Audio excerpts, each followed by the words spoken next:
भगवान गणपतींचा जन्म हा सामान्य नव्हता। एका आईने स्वतःच्या अंगातून पुत्र निर्माण केला आणि त्याच पुत्राचं मस्तक स्वतःच्या वडिलांनी छाटलं। ही कथा ऐकतानाही तुमचे डोळे पाणावतील। आज आपण जाणून घेणार आहोत गणपतीचा जन्म कसा झाला याची खरी आणि संपूर्ण पौराणिक कथा। कैलास पर्वतावर माता पार्वती एकट्या होत्या। भगवान शंकर तपस्येसाठी बाहेर गेले होते। देवता, गण, ऋषी सगळे शिवजींनाच मान देत, पण पार्वतीकडे कोणी लक्ष देत नव्हते।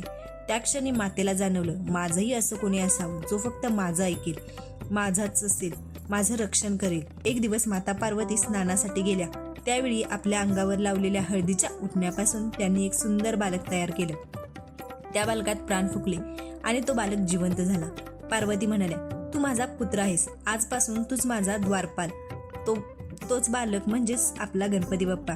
काही वेळातच भगवान शंकर कैलासावर परत आले। तेव्हा दारात एक बालक उभे होतं। शिवजी म्हणाले, मला आत जाऊ दे, पण गणपती बाप्पा ठामपणे म्हणाले, आईची आज्ञा आहे, कोणालाही आत जाता येणार नाही।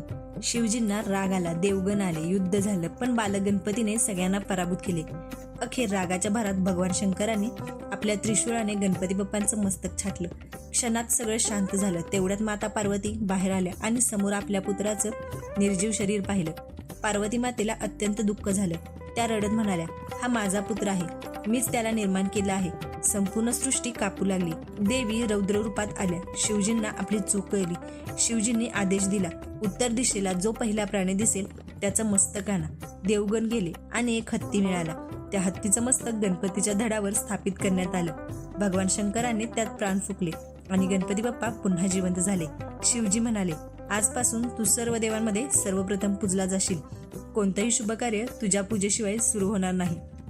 आणि तेव्हापासून गणपती झाले विघ्नहर्ता, संकटनाशक आणि प्रथमपूज्य।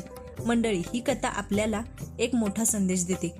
आईचं प्रेम, कर्तव्य आणि अहंकाराचा अंत। म्हणूनच गणपती म्हणजेच फक्त देव नाहीत, तो आहे बुद्धी, संयम आणि संकटावर मात करणारी शक्ती। जर हा व्हिडिओ आवडला असेल तर लाईक करा, शेअर करा आणि अशाच माहितीसाठी या चॅनलला सबस्क्राईब करा। धन्यवाद।